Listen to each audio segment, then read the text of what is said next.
προσέχεις, δεν κολλείται κανένα ψηλό. Γιατί να ρε μαλάκα. Ναι ρε μαλάκα, ναι. Ξεμείνει και πεινάω να πει τι θέλω να πάω τίποτα.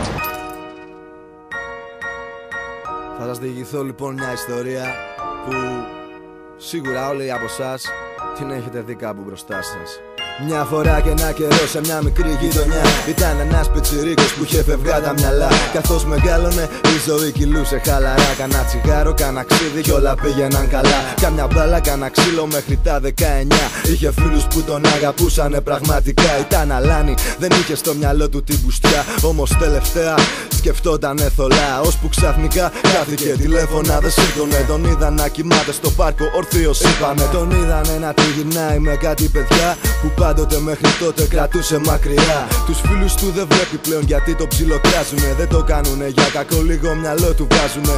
Όμως αυτός κολλημένος εκεί είναι δύσκολο τώρα γιατί έχει γλυκαθεί. 5 μήνες μετά ζήτια ανέβει για ψηλά. Σέρνεται σαν σκουπίδι με τα μάτια χαμηλά. Προσπαθεί να κοιτάξει τον κόσμο διαφορετικά. Όμως ο κόσμος το διώχνει και το φοβάται φυσικά. Τι έχει συμβεί, ο μάγκας βρήκε τον παράδεισο σε υγρή και βρώμικη μορφή. Σιωπή επικρατεί, το βλέπουνε γνωστοί και παγώνουν για μια στιγμή. Του λένε τι γίνεται ρε Σίμωτε, να μιλήσει δεν μπορεί. Ώσπου ένα βράδυ έμεινε στο πάτωμα ξερός και δίθεν φίλοι φύτια του είπαν άστε είναι νεκρός. Του κλέψαν απ' την τσέπη μόλις λίγα ευρώ. Καλέσαν ένα στενοφόρο για να πάρει ένα νεκρό από ένα πάρκο που όνειρα γεννιούνται και όνειρα σβήνουνε. Εκεί που ζωντανοί νεκροί τα νιάτα τους αφήνουνε. Ποτέ δεν θα ξεφύγουνε. Το παραμύθι είναι ωραίο μα τελικά γίνεται δράμα, ήταν μοιραίο. Είπαν πως συνήλθε, γι' αυτό ξεκόλλησε. Πάλι καλά που καμιά αρρώστια δεν κόλλησε. Είπαν πως τώρα είναι πάλι καθαρός. Φοβήθηκε πολύ όταν είδε το άσπρο φως. Είπε πως από εδώ και πέρα όλα θα είναι καλά. Πήγε και τα ξαναβρήκε με την παλιά του κοπελιά. Όμως ο μάγκας είχε κάτι άλλο στο μυαλό του. Βλέπεις δεν τα είχε ποτέ καλά με τον εαυτό του. Ήταν άρρωστος, νόμιζε πως είναι άτρωτος. Ήξερε την αλήθεια πως τα αλήθεια είναι άσωτος. Όλοι προσπάθησαν εκτός από αυτόν για το καλό του. Τον άφησαν οι πάντες ακόμα και ο εαυτός του.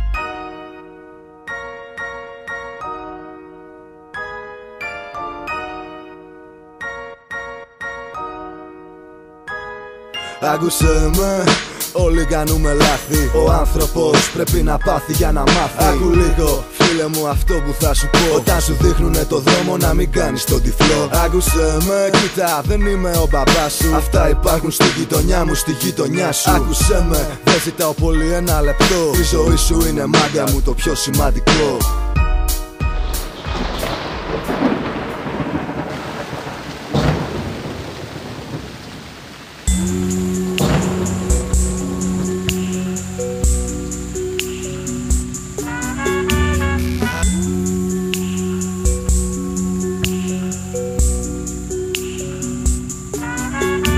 Απευθείας από τη Θεσσαλονίκη είμαστε λίγοι, αλλά λίγοι. Ποτέ μας δεν φάγαμε τα μπατζιλίκι μας. Τα κόμμα αληθινή σε τεντωμένο σκηνή. Περπατάμε, πάμε, κοιτάμε, πετάμε, θυμάμαι, χαμογελάμε. Χαμογελάω σε ένα πρόσωπο που με γεμίζει στην αλληλεγγύη. Μακριά στη χώρα των θαυμάτων συναισθημάτων. Μου θύμισε πως το χαμογελό είναι προσόν. Η δύναμη είναι μέσα μας και όχι στα χέρια των πολλών. Λοιπόν, θα δώσω τη φωτιά μου. Τα τελευταία βράδια με τρελαίνουν οι εφιάλτες στα όνειρά μου. Καρδιά μου δεν ξέρω πόσο θα αντέξει. Ακόμα σε κόμμα πέφτω, κρατάμε γιατί αγριεύω. Δεν κλέβω όνειρα λενών. Έχω δικά μου, ό,τι θέλω το παλεύω. Το κερδίζω με τη μαγιά μου. Καπνί παντού εκτός σε αυτού. Καπνός και τα με πάνε αλλού. Ζω μέσα σε μια πόλη που όλοι κοιτάνε τον κόλο τους. Πως θα κλέψουνε, πως θα φάνε για να βρουν τον δρόμο τους. Γάμο τους νόμους τους, το κράτος τους βρώμικους αστυνόμους τους. Είμαι παράνομο, δεν μ' άγγιξε ο ρόλος τους. Με φοβίζω, όταν την καρδιά μου γεμίζω με μίσος. Ίσως γιατί όλα γύρω μου θέλουν λεφτά. Αμάξια κινητά, μοδά τα μαλλιά, χρυσαφικά. Φυσικά δεν μ' αγγίζουν όλα αυτά. Κοινωνία, ώρα μηδέν, πάρτε χαμπάρι. Πουλάτε την ψυχή σας στο διάβολο με καμάρι. Σας νοιάζει μόνο να στο ρέει, να σας κοιτάνε μυαλά μικραίνουνε. Ενώ δίπλα σας παιδιά πεθαίνουνε. Ακούστε να σας πω μια ακόμα ιστορία που είναι βγαλμένη από τη ζωή. Μέσα από τα θρανία ένα παιδί ένα βράδυ χωρίς δίπλωμα με μηχανάκι. Μόλις του και δώσω κολλητός του ένα τσιγαράκι. Τον πετυχαίνουνε μπάτσι του λένε κάνε στην άκρη. Μα φοβήθηκε το κάγκελο. Πατάει γκάζι, πού να πάει το 50ράκι δεν πετάει. Για κακή του τύχη τρέχοντας το κυνηγάει. Γιατί εκείνο το βράδυ το καυλόπαστος είχε τα νεύρα του. Γιατί είχε πιάσει να πηδιέται μάλλον την γυναίκα του. Ουρλιάξε κάπου έπρεπε να τα βγάλει. Θόλωσε αγρίεψε, πάτησε τη σκανδάλη. Το παιδί έπεσε. Ο μπάτσος έτρεξε ανήσυχος. Πάγωσε στα πόδια του ένα νεκρός ανήλικος. Ήταν αργά και το είχε μετανιώσει. Το κράτος είπε κάνε το καθήκον πριν να δώσει. Η μάνα του παιδιού ξεσπάει στην οργή της. Φωνάζει κλαίγοντας μα έχει χάσει τη φωνή της. Το αγγελούδι της έφυγε, δεν τη θέλει τη ζωή της. Ποιος θα της δώσει πίσω μπάτσε το παιδί της.